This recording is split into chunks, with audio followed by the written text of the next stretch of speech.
Thank you. All right.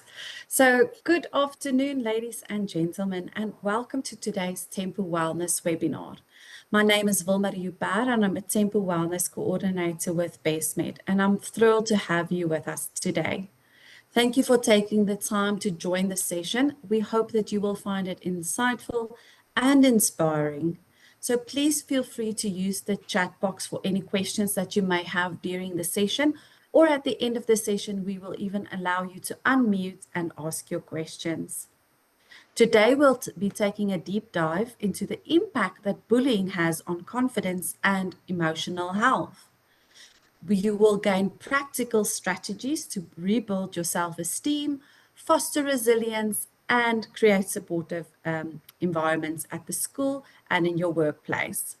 Our speaker today is Mark Joseph, a well-known mental wellness strategist, author, keynote speaker, and he is passionate about helping organizations build mentally fit teams and create safe spaces and support. Just go one slide back. I just want to remind our Bestmed members of their Tempo benefits. These are free benefits to all Bestmed members and their beneficiaries above the age of 16 years. The Tempo process, you start off the Tempo process by doing your Tempo lifestyle screening. This is done at a Tempo partnered pharmacy.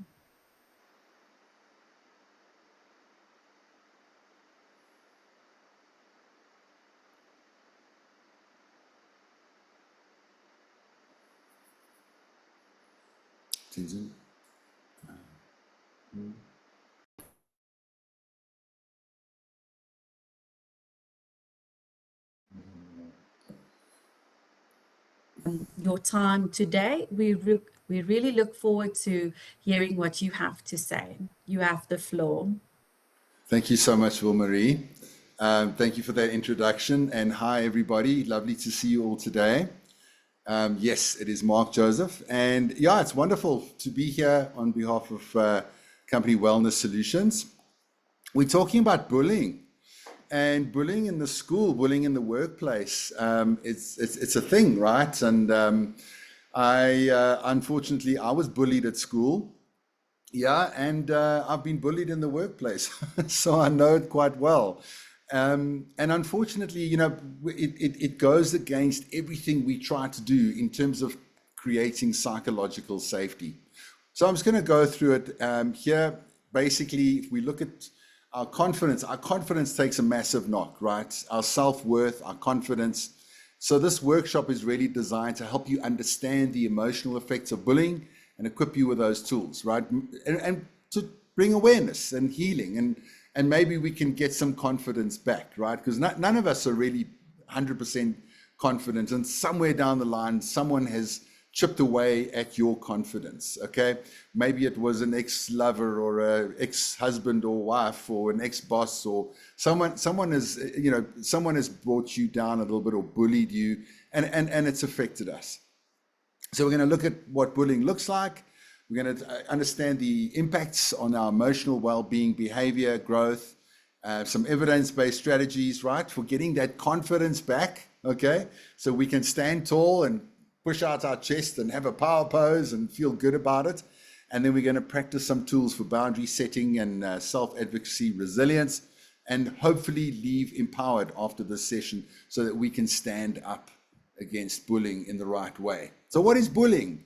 It can be overt, subtle. It can be physical, emotional, individualistic, or systemic. And yes, we spoke about it starts at school, it carries on into the workplace, and it chips away at our self-esteem and our sense of safety. And of course, it impacts our mental well-being, right? And we're going to look at that now. So there's the school, some examples are exclusion, ridicule, group isolation, the workplace, intimidation, undermining, gossip, even online. I mean, this is the new form of bullying, and there's actually so many forms of online bullying, but we can say harassment, impersonation, public shaming, and then social, the silent treatments and controlling dynamics. And we know, right, online, how weird bullying looks and the forms that it takes. It leaves invisible bruises, and it leaves us with anxiety, self-doubt. And I'll never forget my first job. I was working in an advertising agency. I think I started my career at the age of 23, and I had a really horrible manager. And because of that, I suffered from panic attacks. I was having many panic attacks in a day, just because I didn't feel safe. I was being bullied, the very harsh approach to leadership, which, we've grown up from there, but unfortunately, a lot of organizations haven't. And this can definitely affect our relationships, our career, and our overall well-being. And as I said, I was in a bad way. I was in a really bad way. So this cycle of low self-esteem, this bullying triggers shame. And when we feel shame, we can withdraw, and we can literally not be part of social get-togethers, whether it's in the family or, because there's bullying in the family as well, right? I mean, does your mother-in-law and your father bully you? I don't know. I hope you're a nice mother-in-law. I know lots of mother-in-laws that bully their daughter or sons-in-laws. Anyway, but it can trigger shame, and then because of it, we withdraw and we isolate. And because human beings are social creatures, that isolation can be extremely dangerous for us. They say that being isolated, being alone, and not having connection because of fear or anxiety is the equivalent of smoking 15 cigarettes a day for your health, right? It pushes up your blood pressure. It pushes up your risk of heart disease. It pushes up cholesterol, and your chances of a mental illness. So this idea of us withdrawing because of bullying, we really need to be mindful of not withdrawing, and maintaining our stance. This withdrawal, this isolation adds to our low confidence. And with that, we invite further mistreatment because now we're feeling low, right? Now we bullied, our self-worth is very low.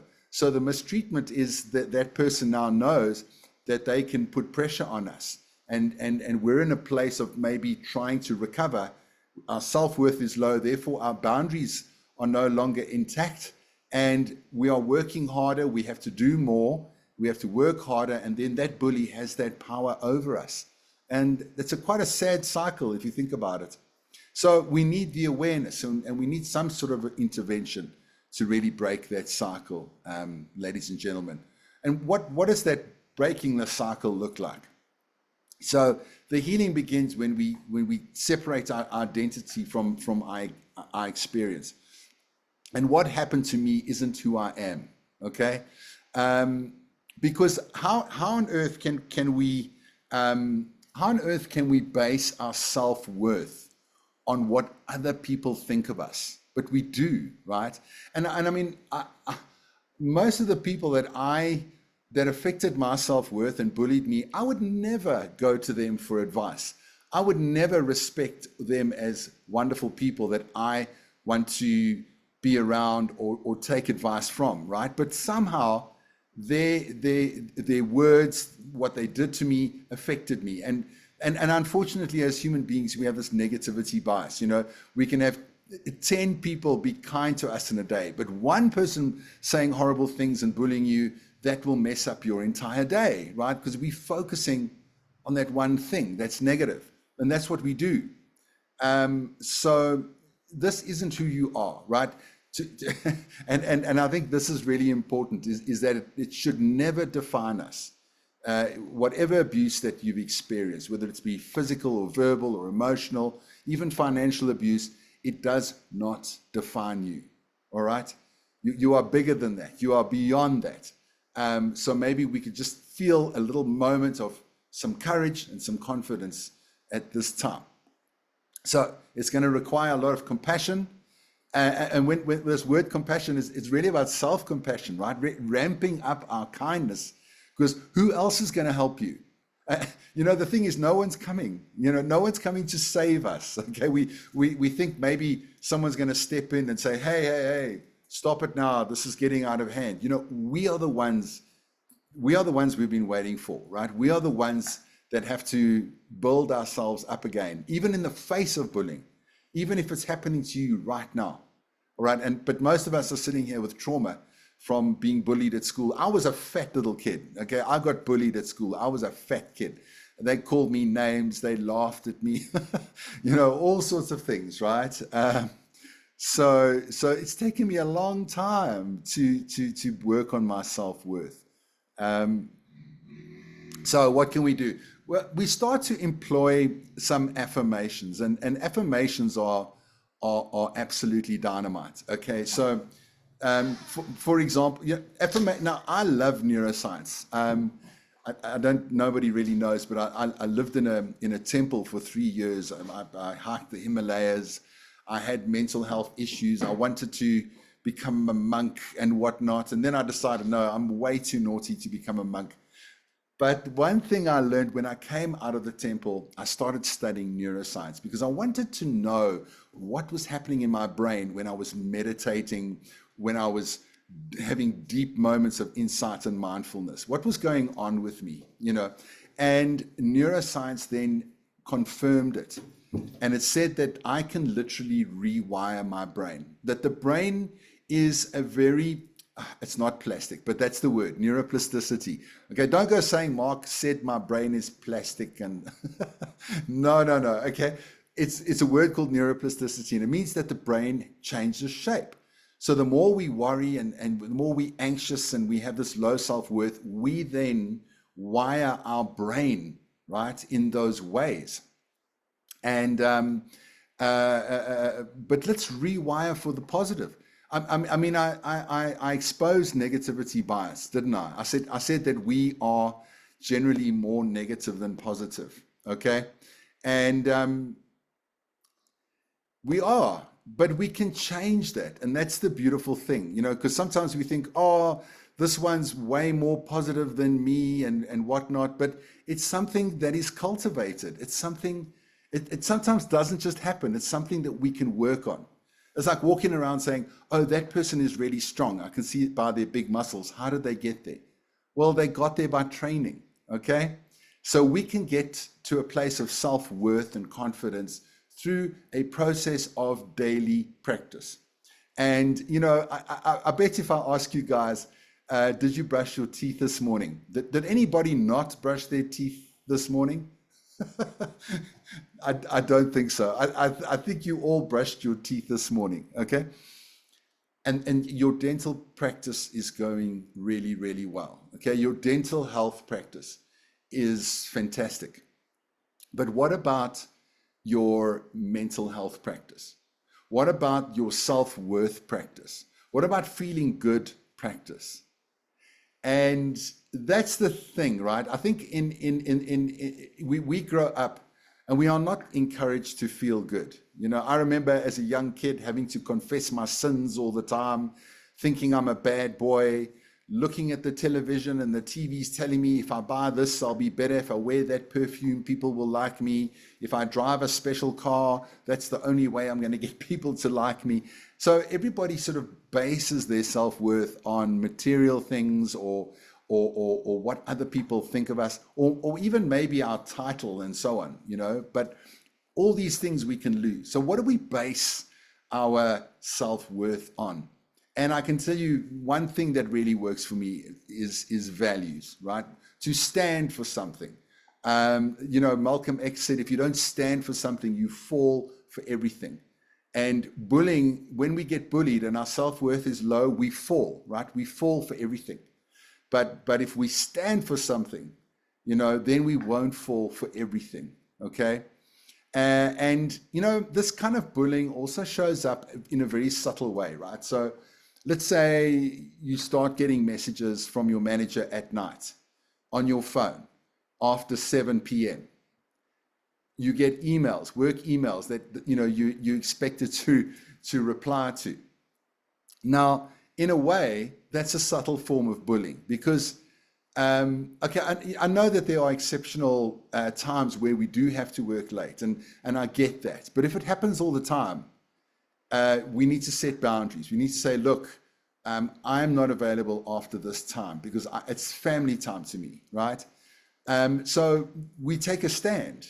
But if we don't take a stand, we are educating other people on how to treat us. And if people realize we have no boundaries, then they think, oh, this person, they don't have any self-worth. They don't love themselves. They're a walkover. I can do anything with this person I want to. I'm in charge of their life. No. All right? No. That's why boundaries is a gentle boundaries, right? Beautiful boundaries. But we'll talk about that just now. So affirmations. I am capable. I am worthy, right? I am enough. You know that one? I am enough. Okay? And as we recite these affirmations, I mean, I carry around these beads. Okay, I've got these beads, right? And you see them. There they are. And I literally hold them. They're like worry beads or whatever you want to call them. And I say, I am enough. I am enough. I am enough. I am enough. I am capable. I will recite it again and again. And even if I don't feel it, right, it starts to imprint my brain. It starts to change the narrative. And if you think about it, ladies and gents, who is the biggest bully? Okay? Here's a trick question for you. And I'm looking forward to the comments in the chat. Who is the biggest bully in your life? To be honest, think about it. Okay? Who's the biggest bully? I'm going to come into the chat now. I'm going to have a look there and see if anyone's posted anything. Okay, there we go. There we go. So, Wilmarie, you're saying yourself, right? Yes. It's that inner critic. I think the way we speak to ourselves, we can really bully ourselves the worst. Yeah, we do. And look, everybody's agreeing with you, right? Everyone's saying yourself, yourself, yourself. You know, Our Francois thoughts. saying it, Mariette's saying it, Tertia's saying it, Warren. The oak in the mirror, says Eric. Malika, myself. So, okay, look at that, right? We bully ourselves. So someone's nasty to us and our self-worth is knocked, but then that narrative plays itself out over and over again in our mind. And we keep on beating ourselves up with that narrative. So if we are the ones doing it, then we are the ones to change it, okay? We are the ones to change that, okay? Yeah, negative mindset, your mind. Oh, just someone saying their boss. All right. Hopefully they're not on the call. So there we go. I'm coming back into the slide. So we are our biggest bullies, and we need to change that narrative, because if we use things like mindfulness, we can catch it. I have this beautiful technique. Catch it, check it, and change it. All right? Catch that negative voice. Check it. Is it true? Is this correct? And then I'm going to change it, right? No, I am going to get up and I am going to go to that meeting. And I said I wasn't going to go because I'm afraid, but I am going to go. Okay? So maintain a confident posture and tone. We know that nonverbal communication is about 80% of what we say. And if you hunch down and you look like a deer in the headlights, then people are going to feel that they can bully you even more, right? They're going to think, oh, look at this person. They're afraid. Ha, ha, ha. I've got one over them. So that just gives the bully more fuel. If you stand confident, you put your head high, you put your chest out, and sometimes you stand with your hands on your hips, whatever feels comfortable to you. But even if you don't feel it, okay, do it. Like Simon Sinek, a great speaker, he said, speak your truth, even if your voice shakes. Tracking small wins, okay, progress over perfection. Now, this is the problem. A lot of us, when our self-worth is low, we don't recognize our wins. We don't recognize the things that we are doing well, okay? This is the thing. I mean, Wilmarie, do you celebrate your wins at all? Do you keep track of the things that you do in your day that you feel like you've done well? I think I try to, or I I set the intention to it. Let me say it like that. Where I have a jar in our home where I write down little wins. So if we got a promotion, write down we got a promotion and put it in the jar. So at the end of the year, we can go through that jar of all the wins that we've done and just reflect and celebrate it. But the life happens and you forget to do it. So I must say the jar is not that full because we don't notice the little wins in the year, I think. Sure, sure. Well, thank you for that. I'm so glad I asked you that question because you have a practice of it. Even if it's not consistent, there's still something there, and that jar reminds you. Okay. The importance about celebrating wins is that it boosts dopamine in our brain. Now, dopamine is a feel-good chemical, and we get it from, likes on Instagram or TikTok or Facebook, whatever. We get it when people praise us. We get it from food, junk food, drugs, alcohol, sex, whatever. But the beautiful part of dopamine is that we can encourage without this, major sort of release, because that's not actually the best, but a consistent release of dopamine, then we can tap into that. And we do that by celebrating wins. It's a healthy way to release dopamine. Dopamine is a motivator, okay? So it will move you, it will pick you up, it will make you feel better, and it will keep you going, even if you're stressed, even if you're facing a lot of stress. So that's really, really important, okay? Really, really important. So that's why it's important to celebrate those small wins. Then visualize success. And I kind of really like this one. Just to see yourself being successful, to see yourself in a good way. All right. I really think that if you think about giving up smoking, okay, a lot of these techniques of giving up smoking is to see yourself as a non-smoker and define yourself in such a way, okay? So if we're going to be successful, and we know this about sports people, a lot of great sports people, before they hit that golf ball or before they kick that, I don't know, I'm thinking of Pollard's kicks, for the Springboks, they visualize that ball flying between the posts. They visualize that ball flying across the golf course, landing in a certain place. Tiger Woods was very famous for doing this. So what does the self that is confident look like? Okay? What is the self? What is the you look like? And take a little moment to maybe just close your eyes and imagine, what would you be wearing? And what would you be feeling? And what would you be saying? And what would you be thinking? And in a similar way that, pilots train for to fly big jumbo airplanes, they have to spend hours and hours and hours in a flight simulator learning how to fly, which is where they get their grounding, where they get their experience. So we then have to simulate what it would look like if we stood tall, if we had confidence, if we had boundaries, right?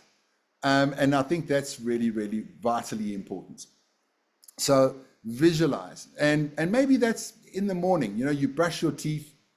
Yes, you've done your dental health practice. What about your mental practice? What about your practice of seeing yourself winning, of seeing yourself having the best day, of seeing yourself not getting worked up and angry and withdraw if we encounter a bully, but actually taking a nice deep breath, smiling, and being cool, calm, and collected in your approach, isn't it? All right. I see there's the chat box is really exploding. Faruza also trying the jar. Wilmarie, I met someone who they do the jar thing with their partner. So they write gratitude messages and say, "Oh, my darling, today, you were so kind to me, you brought me flowers, and then, I love you, and they put that in the jar. And then on New Year's Eve, they read all those beautiful messages throughout the year, which is lovely, like little messages of gratitude. And it's a feel-good thing, isn't it? It boosts us. Let's see. Risimati, the most powerful Definitely. weapon. Yeah. Risimati saying the most powerful weapon a bully has is your reaction. Bullying often begins small and can escalate if the victim dismisses the initial stages of bullying. I think that's pretty true, don't you think, Wilmarie? Yeah. I agree. Yeah. Sometimes reaction is no reaction. Totally, totally. And to pick your battles. The thing is, I love this. I was thinking yesterday, someone was really irritating me, and I was being bullied yesterday. And then I thought, I don't argue with idiots. I'm just gonna like let that one blow over. I'm not even going to engage because that's what they want out of me. Is it worth my time? Is it worth my energy? Is it worth me losing my cool? It's absolutely not. And I'm so glad I did that.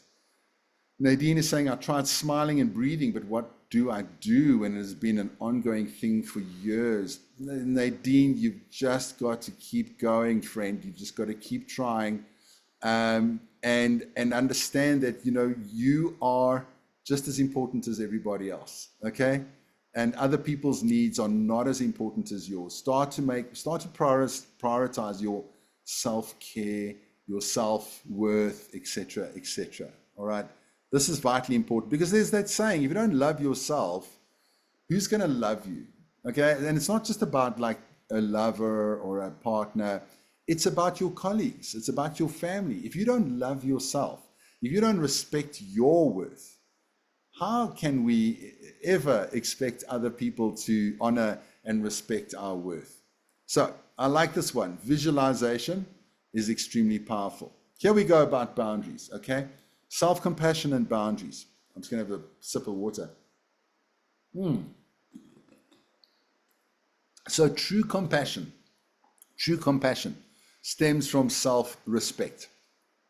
And it's not just true compassion for yourself, but compassion for others. Because if we are giving ourselves loving kindness and compassion, that naturally extends out to everybody else because that's what's inside of us. That's how we are handling that inner dialogue in our mind, our thoughts. We are being kind, right? I went for therapy and they taught me a really cool exercise. They said, my therapist was this Afrikaans guy, and he says, when you're having a vloermoer, it's Afrikaans for temper tantrum. Wilmarie, have you heard that word, vloermoer? I love it. Oh, yes, definitely. A vloermoer. I thought that was so funny. He says, when you're having a vloermoer, he says, think of that person as your inner child. Think of that person as a highly emotional child and give that child a name. So I thought, okay, well, my childhood name was Sparky. So then, and Sparky was bullied, right? So then I recognized that Sparky is the emotional one. And then I can reparent Sparky. I can say, okay, Sparky, I understand that you're upset. I am here for you. I love you. You are worthy. Like to be a parent to ourselves is a form of amazing therapy. It's called family constellation. It's internal family systems. That's the theory, the psychology. It's a new form of psychology. It is a positive psychology where we reparent ourselves. There's also family constellations. I think I mentioned that as well, where people play out characters in our lives, where people play out the bully, and then you practice. What would you do? That person is my boss. They're bullying me, but it's not really who they are. That's my friend pretending to be my boss, and this is how I'm going to do it. So you actually do that simulation with people around you for the real thing, right? And so we get good at it. We practice it. Boundaries. Now, when I look at this word boundaries, I realize that the most of people that I talk to, most of the people in big organizations really, really struggle to set boundaries. Okay? I know it's a problem. So I like to think of boundaries as a white picket fence. I think in some small towns in South Africa, we still have homes with white picket fences. I know in the States, when I went there 3 years ago, these people have white picket fences. I like that as a boundary image, not like Josie, where you have the razor wire and the electric fence. If you touch it, you die, kind of a boundary. It's a gentle boundary. So you say, there is my boundary, and if you really need to step over it, you can, but you must know that there is a boundary in place. Because we would never say no to our boss, okay? Like Steve Jobs said, focus is about saying no. But that's Steve Jobs, right? He was the big boss. So maybe we could say, instead of saying no, we can say postpone, or, can we find a better time? I'm a little bit snowed under. I was managing director of an advertising agency, and my staff would put earphones on, and that was their boundary. Even though they weren't listening to anything, I realized that I can't just go and interrupt them as I please. And if I really needed to talk to them, I would stand in front of them and sort of, hey, can I bother you for a second? And I felt awkward about it because I could clearly see that their earphones were a symbol, or because they weren't really listening to anything, okay? So boundaries protects our emotional energy. Assertive communication ensures our voice is heard without aggression or apology. Now that's really hard, okay? Assertive communication. I think for many people, when we are triggered, when we are emotional, it's very, very difficult to keep a level head. And we know in neuroscience that something called the amygdala hijack, it just takes us over, and we can't think clearly. So I enjoy practicing deep breathing. If I see that bully coming to me, I immediately connect with my breath, and I slow my breathing down, and I try and keep my prefrontal cortex online, okay? Because I know they're going to trigger me. They're going to want to trigger me, and I'm not going to give them that pleasure. I'm not going to give them that authority over me. So I'm going to remain untriggered, and I'm going to tell my nervous system that I'm okay because I'm slowing my breathing down, okay? I'm slowing my breathing down. And this is saying to my nervous system that I'm okay, all right? So just can't argue with idiots, but when the bullying gets worse, you may need a lawyer. Absolutely, Sue. Very practical indeed. Thanks, Faruza. Thank you for your post there. Oh my gosh. Sadly, thank you for that. Set boundaries, but people are not the same. Some can choose not to respect them. Absolutely, but they need to know that they're there. And at some point, you have to, tell them, listen, you don't respect me. Maybe you have to face it head on. Anyway, let's have a look. Okay, we're going to come back to the slides. I think that, as we said, the biggest bully is ourselves. If we can sort that one out, then the rest might fall into place. So start practicing with yourself. Start noticing the dialogue that you run yourself down. So here we go. Spot those self-critical thoughts. Catch them. Now, you're not going to do this willy-nilly. You've actually got to practice it. You've got to sit down for 10 minutes and you've got to watch your mind in a quiet place. And you've got to do this daily. I call this a mental floss. If you don't do this formally, it's not going to happen. As Wilmarie said, we forget. We forget to do these things. And actually, the Indian word for mindfulness is sati. And sati means to remember, to come back to. So all we're doing is we are remembering to challenge and to spot those self-critical thoughts. We don't even have to do anything with them. In psychology, we call it name it to tame it, right?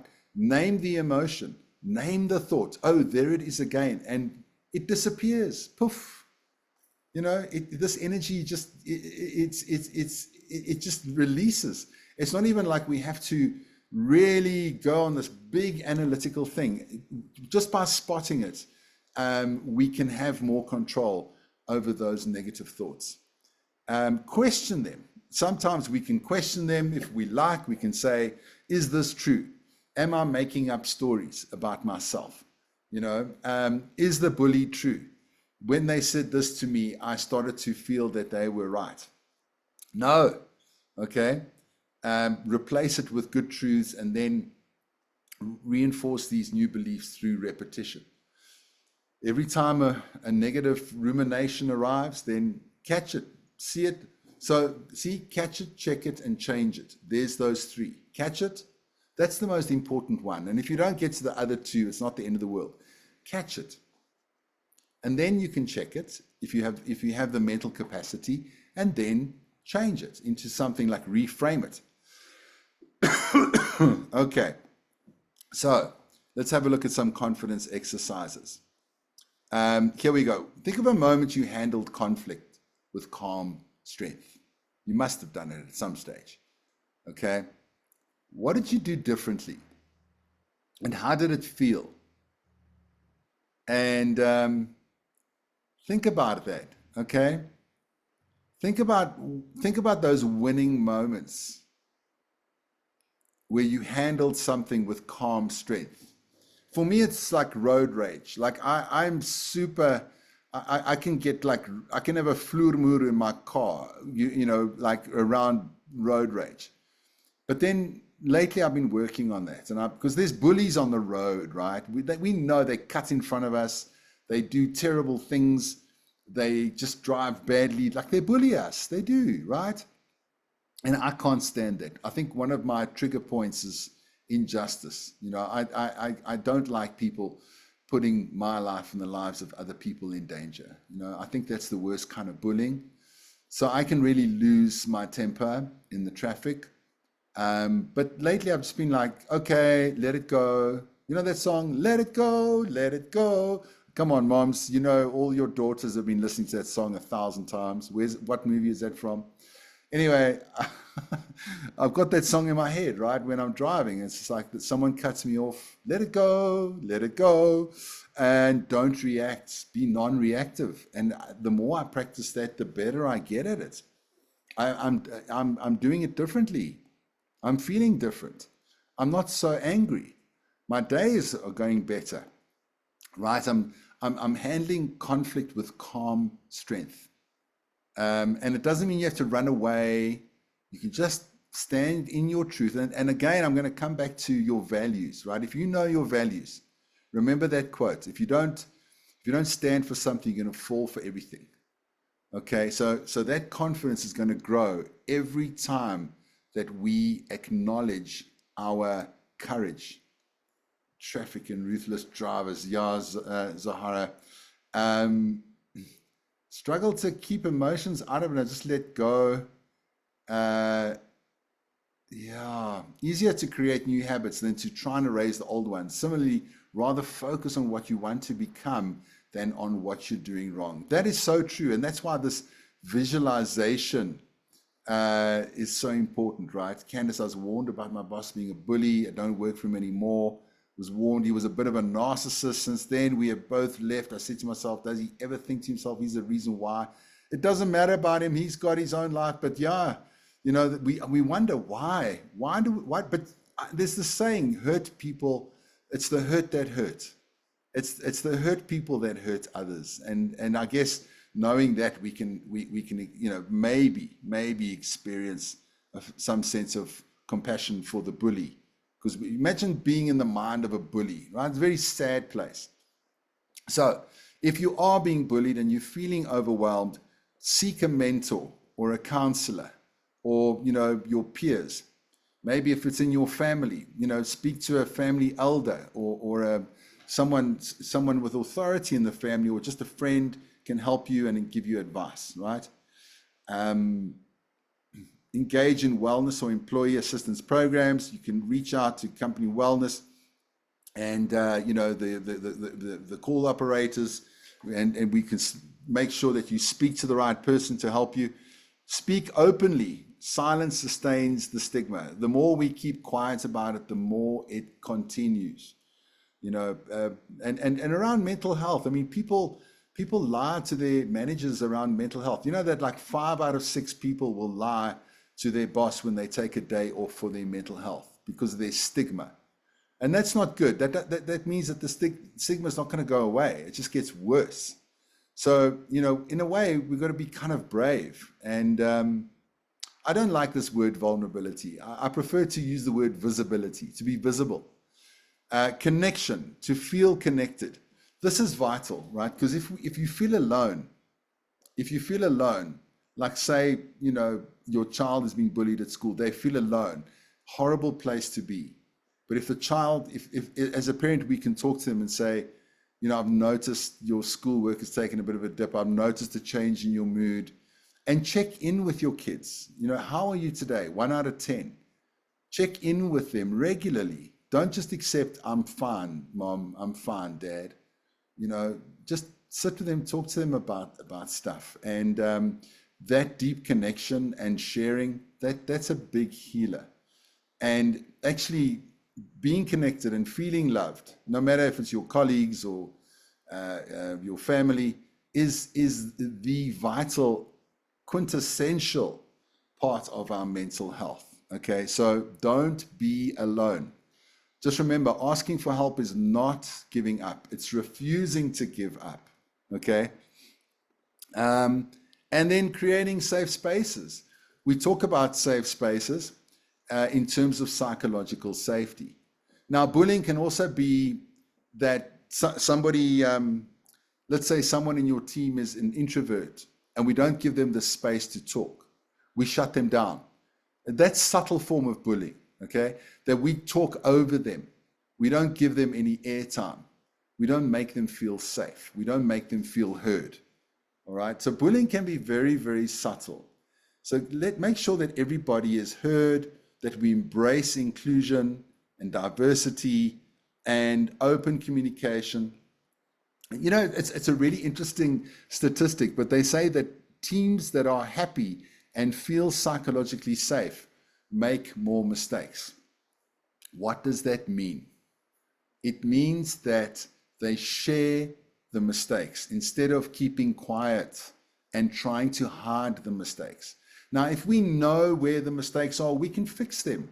But if people are hiding their, problems and errors, that's going to be disastrous. Okay? So you can see how bullying affects people in this way. And I can tell you now, if someone is being bullied, there is no ways they're going to have innovative and creative thoughts because their mind is going to be in the fight, flight, freeze mode. And when the mind is in that place, the brain literally shuts down. Okay, you won't get any good out of people by bullying them, all right? So stand with those, if you can, who have experienced mistreatment. Use your influence, if you have influence, to change harmful behavior, promote kindness campaigns and awareness drives, empower voices, don't silence them. We've spoken about that. People need to feel that they have a voice. Let's give them a voice, all right? And then that voice can say, I'm not going to stand for this anymore. Get them to practice being a lot more confident. And this is the best thing that we can do in helping other people, okay? That confidence. And I've seen it. People that lack confidence, they don't ask for a raise. They don't ask for what serves them. And they just kind of, their whole career is badly affected. Their life is affected because their confidence is low. I used to work with a photographer, extremely confident. And he would say to the client, that picture's the perfect picture. And the client would say, no, but I don't think so. I think we need to keep shooting until we get he said, no, I know that's the perfect picture. Trust me, I am one of the best in the country. And that's it. Meanwhile, he wasn't sure. He just wanted to go home early, So anyway, but people believed him. He was very sure of himself, which I thought was really, really quite amazing.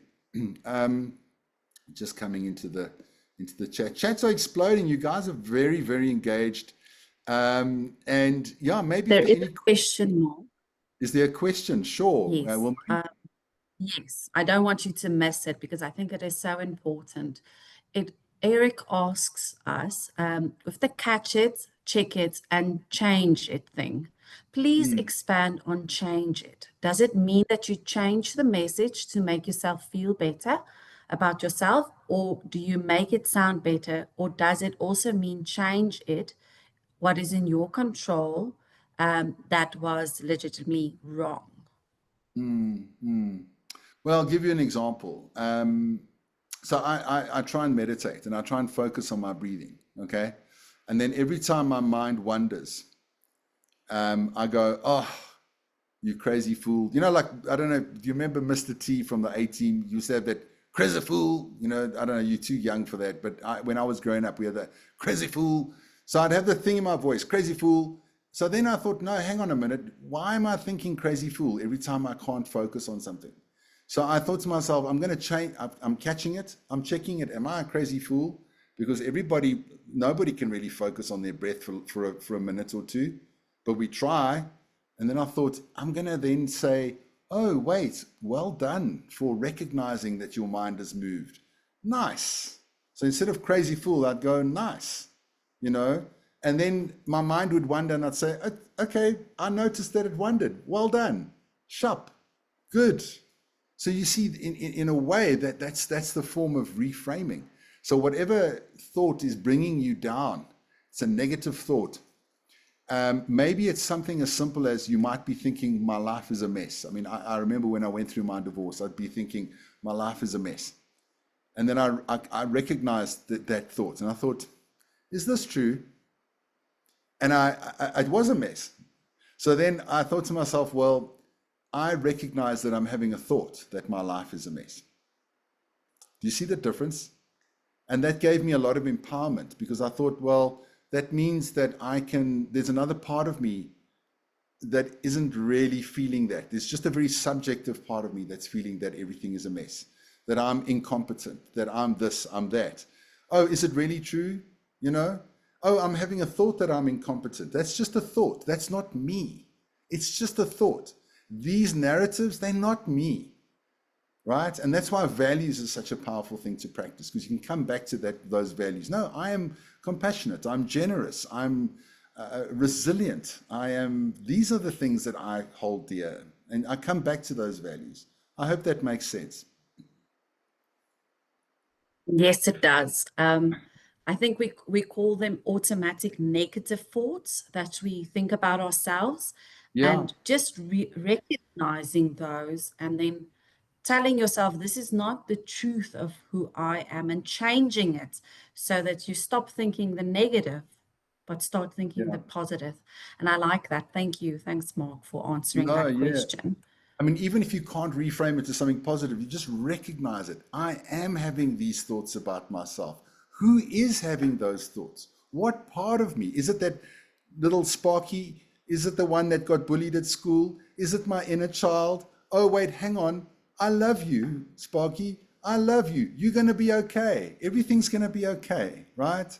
You are enough, Sparky. And you can bring in those affirmations.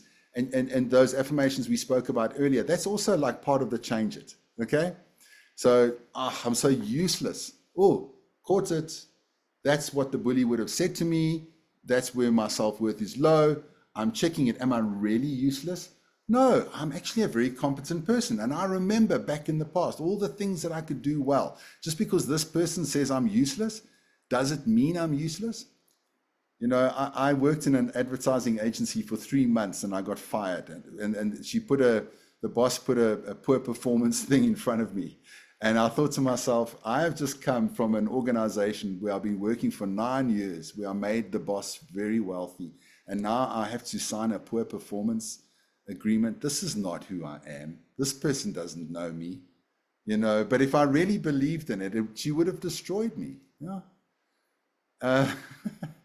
So, thanks, Sue. Yeah, good to see you here.